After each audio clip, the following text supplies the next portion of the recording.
Welcome to Brainstorm MTG. I'm ELD, and this is Fast Effect, double speed Magic the Gathering, this time from Scholars Games in Brockton, Massachusetts, as part of our Wednesday night Legacy series. I am dusting off Storm, which I have not played in quite some time, so expect a little bit of ring rust. And I'm actually running Storm because I designed a new playmat for my company, which will be launching later this year, called Old Gods. It features all of the mana symbols at the top there, along with a storm tracker to be able to keep track of your mana pool, storm count, little area for your graveyard, library, all of that. One of my first designs, and I am taking commissions. If you're looking for a bespoke custom leather playmat, go ahead and email me at eld@brainstormmtg. Neil's going to be on Grixis Control, considered by many to be the best in the deck. Sorry, Grixis Delver, I should say. So it is a bit of a control deck, but it has aggressive tendencies due to that Delver and Deathrite early draws. It's able to fight on the stack and in the hand, as well as on the board, thanks to Counter Magic and then Cabal Therapies, which are very powerful alongside Young Pyromancer. Therapy generating a token that can then be sacrificed to flash back a Cabal Therapy from the graveyard. So Gitaxian Probe on the Storm side into a Ponder. Grixis Delver leading out with that namesake of the deck, but no flip. See what Neil's gonna do here. So he has Ponder and Delver along with a fetch land. So he's gonna go ahead and fetch. Likely means he's gonna Ponder here. Now if he can find a blue card and an instant or sorcery on top, then he'll be able to leave the instant or sorcery to flip 2 Delvers and really put some significant pressure. Not typically the way that this deck wants to play. Usually you only want 1 threat, and then you want as much discard and counter magic as possible. Given that he's not going to have to groom the board with cards like Lightning Bolt, an extra threat really not too bad, especially if they're going to flip. Giving Storm extra turns is not ideal. It's not the type of deck that Grixis can really race, per se, but you do need a clock to make sure that your counter magic and your discard aren't just stalling out. You need to actually, make sure that Storm can't win in the window that you're able to eventually win with your much slower threats. Not going to beat an Olympic sprinter in a race, but hit him in the knee a couple times, and maybe you got a chance, and that's exactly what Grixis is going to look to do. So Gitaxian Probe, losing some life, preordaining, finding nothing, going to the bottom. So that double Force of Will on Neil's side, going to be a problem. Ponder off the top means that he now has 2 forces and 2 blue cards, and Young Pyromancer. Anything I play here, if Neil forces it, he will have lethal on board. If I use a fetch land, Neil has lethal on board. So this is a very grim situation. Gitaxian Probe, for no information, just drawing a card for 2 life, meaning that I am all in here. There's no chance for survival if I pass the turn. Leading out with an LED, and that's going to get Force, pitching Ponder. Let's see if there's enough good stuff left. Looks like a Dark Petition and a Cabal Ritual. Those 2 cards go quite nicely together. Now it's going to need to be Tendrils or Bust here. Empty the Warrens is going to do very little against a whole bunch of Delver, I'm sorry, the Insectile Aberrations. I guess it is theoretically possible to get an empty so large that I could swing past and take 6 from the insects, but burn would still wrap the game up. So we're really on the Tendrils plan here. And it looks like Underground Sea a little loose there into Brainstorm. Ooh, and this might do it here. Seeing a Duress and an Infernal Tutor with another LED, so this could be good. We've still got 3 black mana floating, going down to 2 black. Storm 6, that gets rid of that Force Will. LED going to Storm 7. Cabal Ritual adding all of the manas. 5 black here. Infernal, I'm sorry, Dark Petition. Storm 9. And when Petition resolves, going to get the Tendrils in hand and the 3 black mana to cast it. And there you go. 20 points to the Dome. And game 1 going to Storm. Sideboard. Trying out some pretty weak cards in my sideboard here. You'll see over the next few games if you watch all of them. Some of the cards are going to underperform. I will be running a stronger sideboard for probably my last week running Storm coming up relatively soon. Always fun to always interesting to experiment with sideboard cards. Sometimes it can be quite a frustrating thing to see that a card is nowhere near as good as you'd hope, especially when you've made swaps and you know exactly what the card would have been. I have that happen quite a few times. Neil's going to have Surgical Extraction as probably his best option here. It can do a lot of good in terms of stopping the stronger lines for the deck, which are the Past in Flames lines. Those tend to be the most straightforward. Occasionally you don't need Past in Flames like we saw in game 1, where you can just play a bunch of spells into a tutor, but more often than not, you're going to end up tutoring for the Past in Flames, replaying all your mana, and then replaying the tutor for the lethal Tendrils. Plan C, I suppose, would be the Ad Nauseam. It does give you a chance to lose. It is not a guaranteed victory. But when you're firing it off from a healthy, high life total, talking 15 plus life points, you're generally gonna get there. The pretty unfortunate variance to lose from there, though it is worth noting you have to be careful with your mana there. If you've already played your land for turn and have used Lotus Petals, for example, then the Ad Nauseam a lot of the time would actually be better spent on your opponent's end step or during their upkeep if you're concerned about them drawing a counter. But just so you can get that untapped step for the win. This build not running the Chrome Moxes and has a little bit of a tougher time just winning after tapping out from an Ad Nauseam. And Neil falling down, Ponder.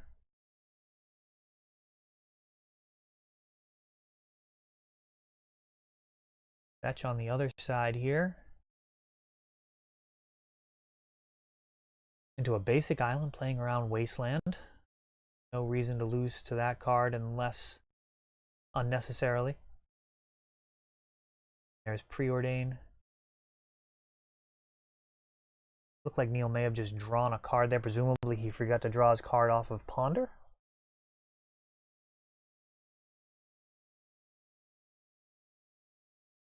And another Ponder. Here, looks like he might be digging for mana. Grixis is going to be able to operate off of just 2 mana. As long as you have a Deathrite Shaman for the occasional third, that gives you access to everything in the deck. True Name Nemesis, really the top of the curve. Not the type of deck that you're usually happy about getting down 5 mana to hardcast Force of Will. So I suppose if 2 of those mana are Deathrite Shamans, that'd probably be just fine, seeing as how they can continue to drain 4 life a turn. 2 apiece during the end step. There's usually plenty of instants or sorceries to target. And there is the Deathrite Shaman. Brainstorm here. Seeing a fetch land, assembling the best combo in Legacy. If it gets used. Does immediately getting rid of the weaker cards. This time Underground Sea. Not as worried perhaps. Ponder. Perhaps not as worried about Wasteland given how few cards Neil has. 1-for-1 trades a little bit more appealing when you have 6 times more cards in hand than your opponent. And there's Lotus Petal and the Dark Ritual. So Neil looks like 3 cards in hand. And one of them is Force, another is a blue card. So shutting off what was a real go-for-the-throat play there. And Cabal Therapy from Neil.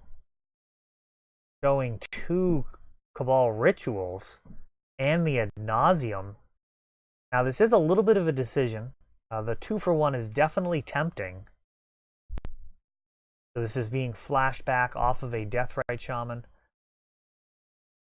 And he does take the Cabal Rituals, leaving the Ad Nauseam. So looks like just a Dark Ritual from here would allow for the Ad Nauseam. A Gurmag Angler off the top, so Neil hellbent, but he's got a board.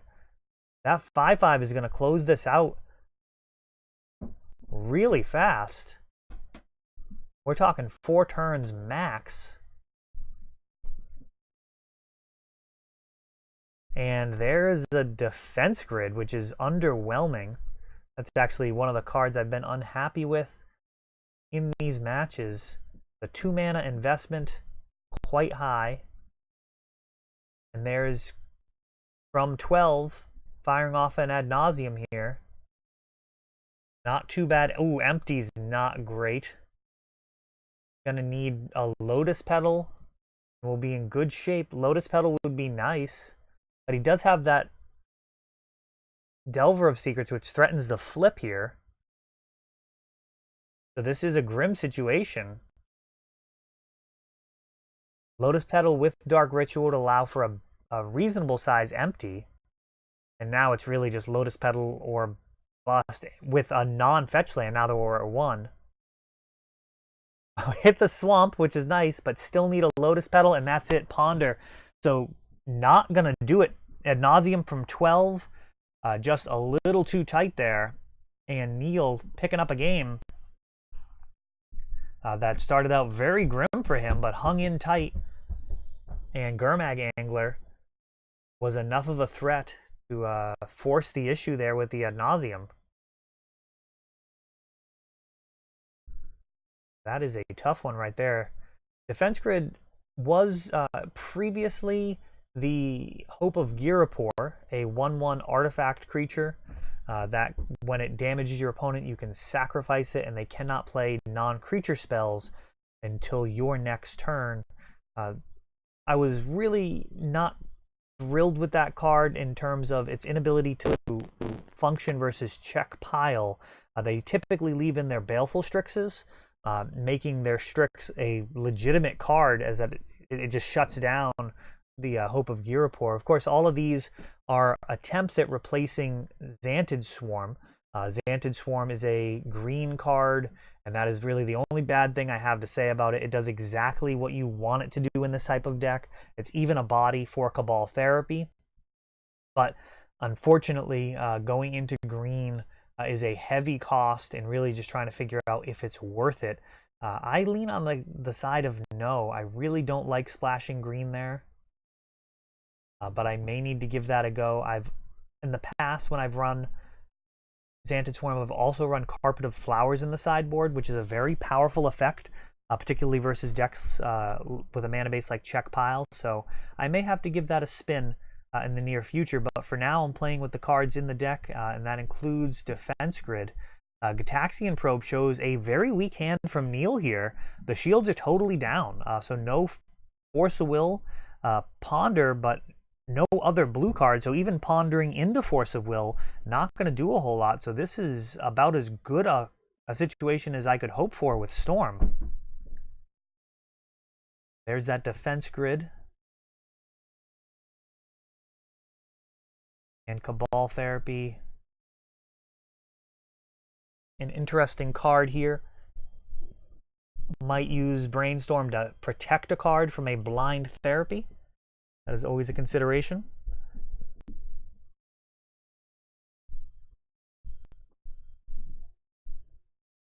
Neil may just be firing off the Ponder on the first turn as well, particularly if he draws a blue card for turn. And gonna play a couple of Lion's Eye Diamonds just to avoid a blowout with Cabal Therapy on LED. Neil firing off that fetch land.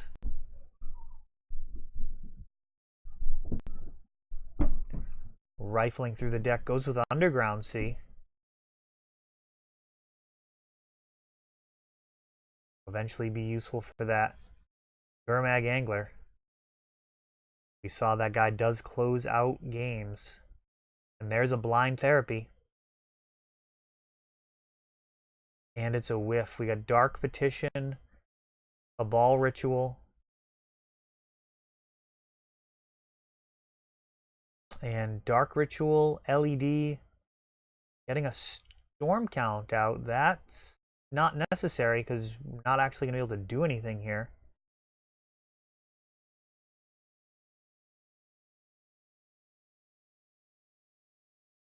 Just going to jam a Defense Grid. A pretty weak use of a Dark Ritual. I think I'd have to call that a blunder, really. No counter magic in hand on the other side. Definitely not worth a ritual to get out that LED. Get out that Defense Grid.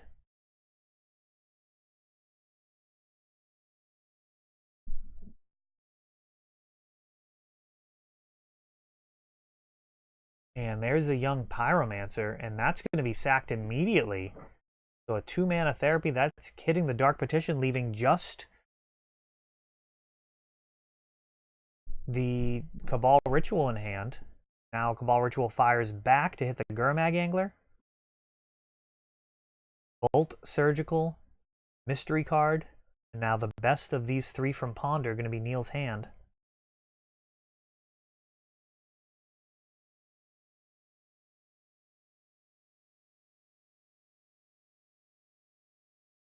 And 2 mana.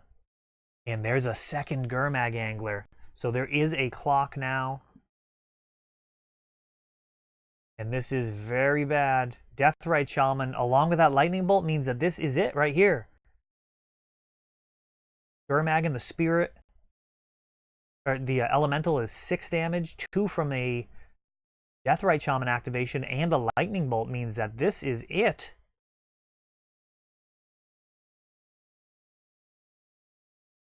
Things have gone horribly wrong here.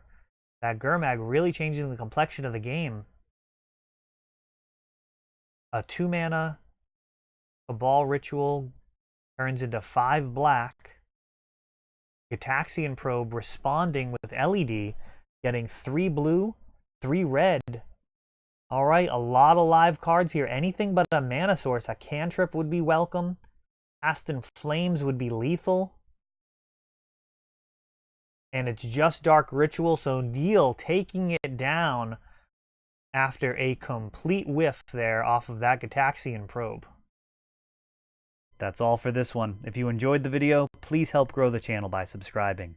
You'll be notified when we upload new videos like Fast Effect, Double Speed Magic with commentary, or Untapped, our raw tournament gameplay. Thanks for watching.